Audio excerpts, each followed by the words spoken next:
don't ever slow up, no I don't take I got no love.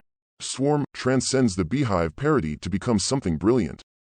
By now, you've probably heard about the new TV series Swarm that's about Beyoncé fans but not about Beyoncé fans. Donald Glover and Janine Neighbors' new Prime Video show, out today, follows a troubled young woman, Dominique Fishback, whose obsession with a pop star resembling the Crazy in Love singer takes her down a disturbing path. Such an offhand description of a show would typically sound reductive, but Swarm is so flagrantly conceived around Beyoncé's cultish fanbase, known as the Beehive, from its title to several other on-the-nose references, that it feels appropriate. At the same time, Swarm's grabby premise feels partially designed as a decoy. In fact, it's the tension between the show's satirical elements and what it tries to achieve outside of them that makes it so engaging. Throughout the show's 7 episodes, I kept wondering whether I was more impressed by Swarm's ruthless depiction of stan culture and the novelty of a black, female antihero than by the actual story at its core. Thankfully, as the series progresses, it reveals itself to be much more than a stylized parody centered around what many might consider obvious internet bait.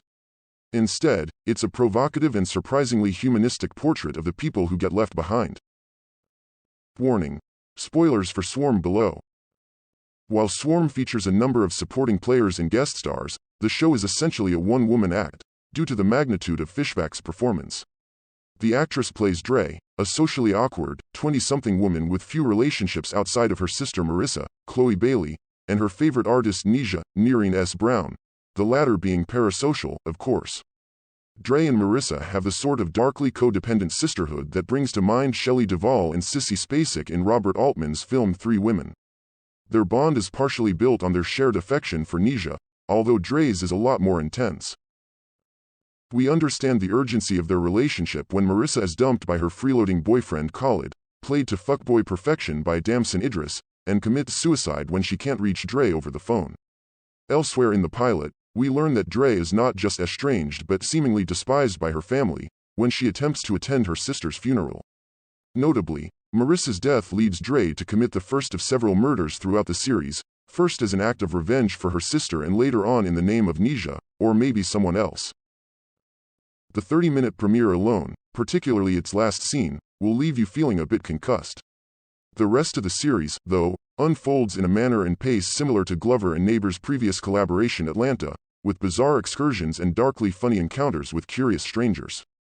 In episode 4, Dre finds herself at a wellness retreat, Red Cult, with a bunch of granola white women, who follow a ringleader played by Billie Eilish. The episode is a familiar, somewhat tired takedown of liberal white women, not unlike certain episodes of Atlanta. Another episode borrows an actual Beyoncé headline as its primary gag. Still, the writers manage to keep their primary focus on Dre in the midst of other shenanigans, feeding viewers more confusing details that you hope will eventually make sense. Thankfully, they do. The last 3 episodes are where the series ultimately hits its stride. Episode 5 manages to be more unsettling and head-scratching than any of the violent and erratic behavior previously witnessed. When Dre returns to her childhood home for temporary refuge, she's anything but welcomed there by her parents. The dynamic between her and her father, played by an excellent Leon Robinson, presents more questions than answers, although the extent of Dre's loneliness is also thrown into stark relief. And in case you think the writers are going to easily unpack everything you just saw, you have to sit through a true crime mockumentary set in a different universe in the following episode to figure it out. As chaotic and disorienting as Swarm may feel, it fortunately doesn't abandon any of the plot points or ideas it sets forth. The finale, which initially feels more like a detour than a conclusion, manages to tie up most of the show's loose ends, although not in a way that undermines its ambiguity. When discussing Swarm with the Daily Beast's obsessed ahead of its premiere, Neighbors said that she was primarily concerned with evoking feelings amongst viewers. The writing and trajectory of Dre's life after her sister's death certainly facilitates that, but it's really Fishback's deft performance that does the job. Watching the actress, who co-starred in Oscar-winning Judas and the Black Messiah in HBO's now-cancelled The Deuce, embody Dre is like watching someone complete an emotional obstacle course. In one moment, Dre emits a level of awkwardness that elicits a laugh. And in another, often during the same scene, her wounds are on full display, making viewers feel complicit in the loneliness and marginalization she experiences.